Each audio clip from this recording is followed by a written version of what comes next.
Welcome to the Semper AI Daily Digest. I'm Tomas, your AI research lead, always scanning the horizon for what's next. And I'm Aiva. Together, we keep you sharp, informed, and ahead of the curve. Let's get into it. All right, picture this. OpenAI just dropped GPT Image 2, and it's not just winning the image generation leaderboards, it's absolutely demolishing them with the biggest point gap we've ever seen. Plus, we've got GPT 5.5 rolling out today, Claude's new memory system that developers can actually control, and Google's giving everyone access to their Deep Think feature. I'm Tomas. And I'm Aiva. This is a huge day for AI releases, and we're going to break down what all of this actually means for you. Let's dive in. Okay, so let's start with this GPT Image 2 news because the numbers here are just wild. We're talking about a 242-point lead over the second-place model in text-to-image generation. Aiva, to put that in perspective, that's like winning a race where second place isn't even visible in your rearview mirror. Right. And what's interesting is looking at what came in second. It's Google's models across all categories. Nano Banana 2, which is apparently Gemini 3.1 Flash image, and Nano Banana Pro, which is Gemini 3 Pro image.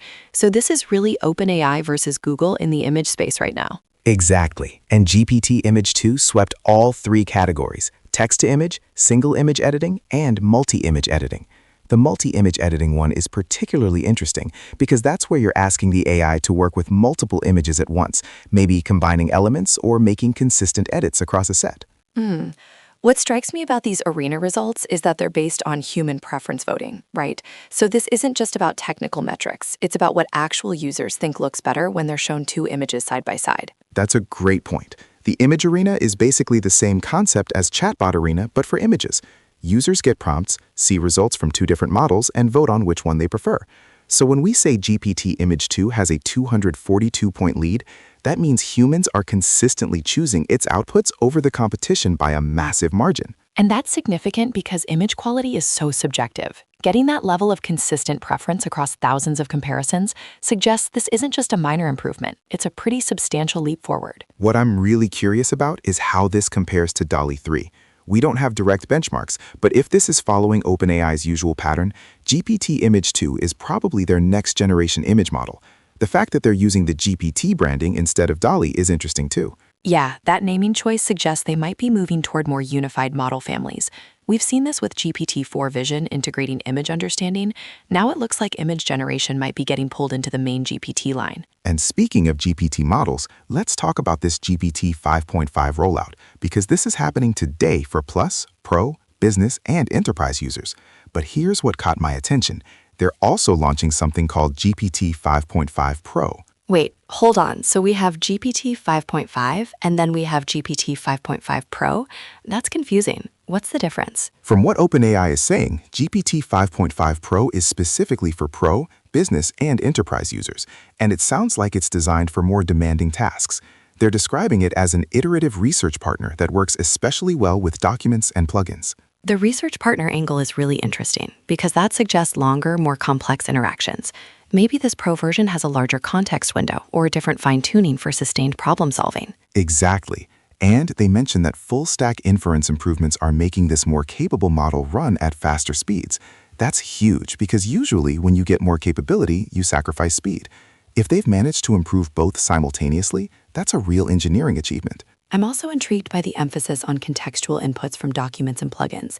It sounds like GPT 5.5 Pro might be optimized for workflows where you're feeding it a lot of background information and then asking it to work with that context over multiple turns. Right. Like instead of just asking it a question, you're more collaborative, giving it documents to analyze, asking follow-up questions, iterating on ideas. The fact that early testers are calling it a research partner suggests it's really good at that back-and-forth process. Now, I have to ask, do we know how GPT 5.5 compares to GPT-5? Because if I'm remembering correctly, we had GPT-5 launch earlier this year, and now we're getting 5.5. That's a pretty quick iteration cycle. It is quick, and honestly, OpenAI hasn't given us detailed benchmarks comparing 5.5 to 5 yet, but the emphasis on inference improvements and the Pro tier suggests they found ways to make the models more practical for real-world use, even if the core capabilities are similar. That makes sense. Sometimes the biggest breakthroughs aren't in raw capability, but in making that capability actually usable, faster, cheaper, more reliable. Absolutely. Now, let's shift gears and talk about what Anthropic is doing with Claude's memory system, because this is a completely different approach to AI memory than we've seen before. Yeah, this is fascinating. So instead of memory being this black box that the AI manages internally, Anthropic is treating memories as files that developers can export, manage through the API, and have full control over. It's like the difference between having a personal assistant who remembers things about you versus having a filing cabinet that you can organize yourself. With Claude's approach, if you want to know what your AI remembers about your project preferences or writing style, you can literally download those memory files and see exactly what's stored. And from a privacy and control perspective, that's huge. One of the big concerns people have with AI memory is not knowing what's being retained or how to delete specific information. If memories are just files, you can manage them like any other data. Plus, think about the possibilities for developers. You could back up an AI agent's memories, transfer them between different deployments, or even selectively share certain memories with team members while keeping others private. Oh, that's interesting. So you could have an AI assistant that remembers your personal preferences in one set of memory files and your work-related knowledge in another set, and you could choose which memories to activate in different contexts. Exactly. Or imagine training an AI on your company's specific processes and then being able to export those learned behaviors as memory files that new team members could import into their own AI assistants. That could be really powerful for knowledge transfer and onboarding. Instead of everyone having to teach their AI the same company-specific information, you could just share the memory files. Now, I'm curious about the technical implementation here. The fact that they can treat memories as discrete files suggests they found a way to modularize how the AI stores and retrieves long-term information. Right, because traditionally, training and fine-tuning create these distributed patterns across the entire model. But if memories are file-based, they've probably developed some kind of external memory system that the model can reference without changing its core weights. That would make a lot of sense architecturally. It means the base model stays stable while the personalization layer is completely modular and controllable. And speaking of Google, let's talk about their announcements, because they've got several things happening. First, Gemini Embedding 2 is now generally available, and it's their first natively multimodal embedding model. Embeddings are one of those behind-the-scenes technologies that don't get a lot of attention, but they're absolutely crucial for building AI applications. Think of embeddings as a way to convert text, images, or other data into numerical representations that AI models can understand and compare. And the multimodal part is key here. Previous embedding models were usually text-only or image-only, but if Gemini Embedding 2 can create unified representations for text and images together, that opens up a lot of possibilities for search and retrieval systems. Like, imagine searching your photo library not just by image content, but by combining a text description with a reference image, or building a recommendation system that can understand both what you write about your preferences and what kinds of visual content you engage with. The fact that it's generally available also means Google feels confident enough in its stability and performance to recommend it for production applications. That's a big deal because embeddings often power the search and retrieval components of RAG systems. RAG, that's Retrieval Augmented Generation for folks who haven't heard the term. Basically, when you want an AI to answer questions about your specific documents or data, you use embeddings to help it find the most relevant information to include in its response. So better embeddings mean better search, which means better answers when you're asking AI questions about your own data. It's one of those foundational improvements that makes everything else work better. Now, Google also launched something called Deep Think, and they're making it available to all Ultra subscribers. This sounds like their version of advanced reasoning or extended thinking time. The name definitely suggests it's designed for more complex problems that benefit from longer processing time. We've seen this pattern with other models where giving the AI more time to think leads to better results on difficult tasks. It's interesting that they're making it available through both the web interface and the mobile app. That suggests they've optimized it enough that it's practical for everyday use, not just research or specialized tasks. I'm curious about the user experience here. With these slower, more thoughtful models, there's always a balance between getting better answers and waiting longer for responses. How do you design an interface that makes that wait feel worthwhile? That's a great question. Maybe they show you the thinking process in real time, or give you intermediate results as it works through the problem. The key is probably making users feel like the extra time is adding value, without just making the system slower. And then there's Google's Model Garden announcement, which gives access to over 200 different models.